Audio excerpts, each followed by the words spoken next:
We're going to Weir Hot Springs. Yeah. But, I don't know if we're allowed to get weird there.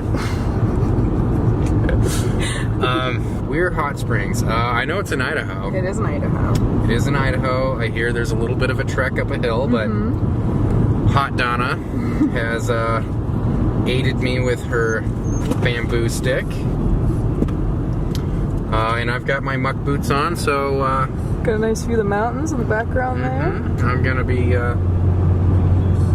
trekking up there like a French trapper in my big old beard. Should be a good time. Hell yeah.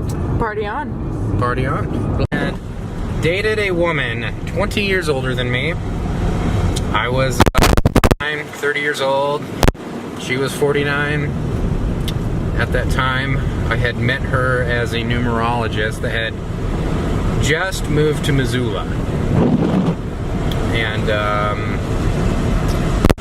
so I took my sister to meet her. And so we had our reading for my sister. And anyways, when we were done with that, I was talking to her, waiting for a date that I was waiting on that evening to arrive and get her own reading. But Elizabeth and I had connected over metaphysics. And yeah, it was cool. I had decided I wanted to pay for a full numerology reading, like everything about me in numerology. So I paid the full 75 bucks. Had to wait for her like a week later to get that reading.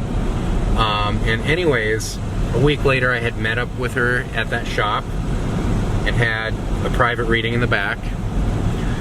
Anyways, I had brought my full astrology chart as well because I like to debunk theories or see how it all meshes together. And to me, I felt the astrology chart with my numerology chart, the energies in general is kind of mesh together, you know, whether there's some weird way of converting it, but to me it's like my numerology chart makes sense and my astrology chart makes sense. But of course there's always people that are going to argue against metaphysics, and that's totally cool too, but I like it.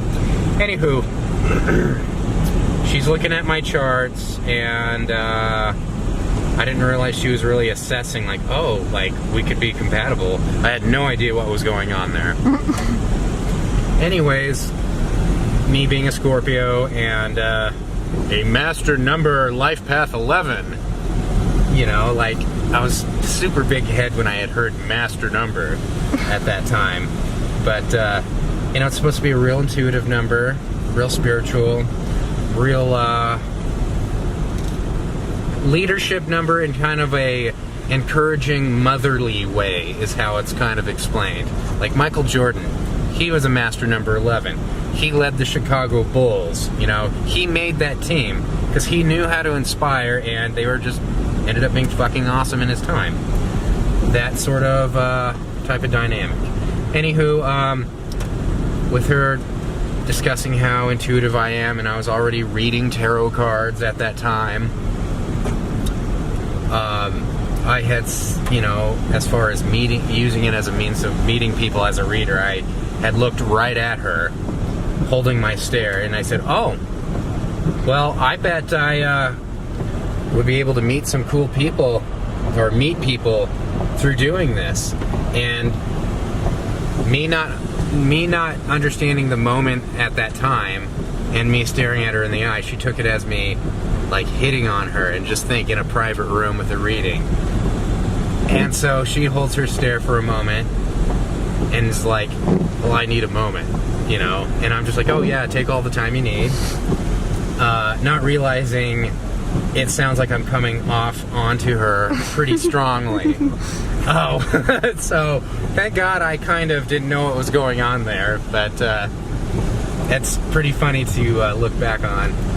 Anywho, we get done with the reading, and it was really great. A lot of confirming things. It was really interesting to me to see how my astrology system meshes with my numerology system. So I think that's really cool. It's almost like two forms of measurement that do kind of convert. But how can I explain that? I don't know. Maybe I'm just crazy. Maybe I'm onto something. I don't know. So I drive home after this reading, after I leave the shop, and I had gotten a text from her. You know, I had signed up for a, you know, intuitive development class like a week later that she was going to be a part of for teaching. And she had texted me, hey, would you like to meet up for coffee? I don't normally do this with other students, but I was wondering if you'd like to get together and discuss metaphysics sooner. You know, and this was right when I pulled on the driveway. And I'm looking at this text thinking, is she asking me out on a date, or is this more of just like a colleague discussion type thing?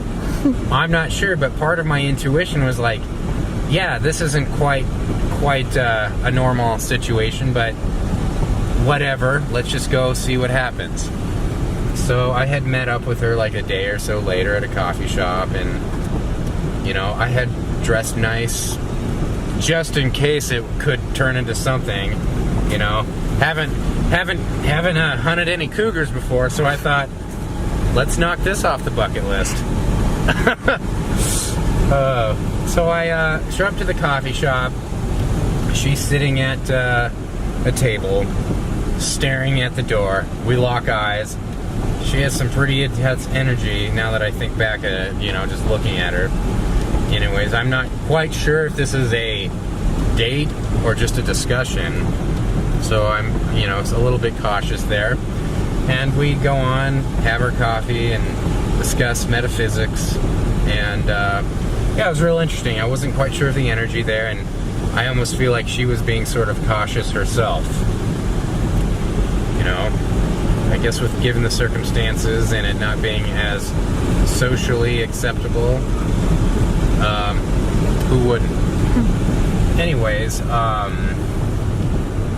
we had left that date or visit or whatever you want to call it, and it had followed up to, you know, another meetup, and of course her feelings on being interested eventually surfaced.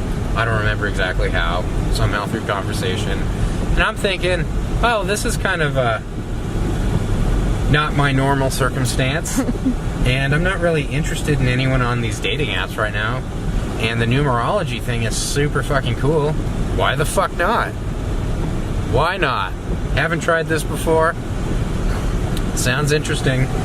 I'll learn more about numerology, and she's nice.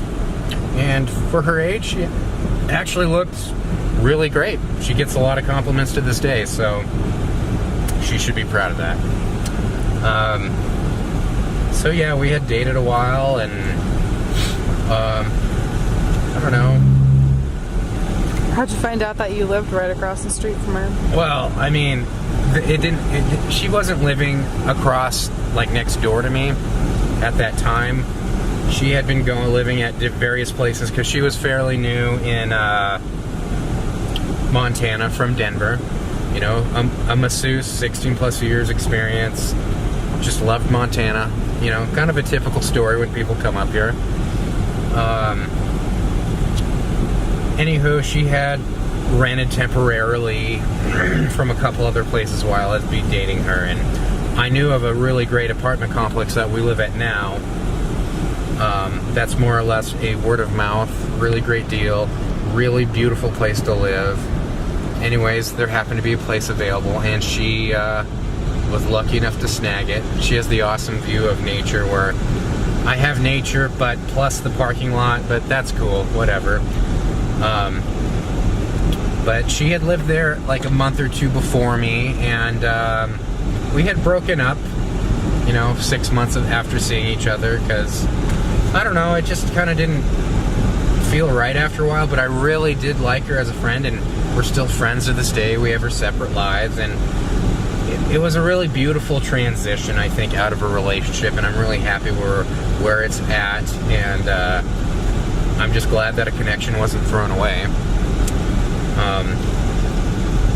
But yeah, the people next door to her had moved out, and I just thought, fuck, I need to move out of my parents' house because I had sold my house and was living with them for a little while after a breakup, and it seemed like a great opportunity. I loved that complex before because I had temporarily lived there, and I know how hard it is to get in there, so I jumped on that opportunity, and she's a great neighbor to have.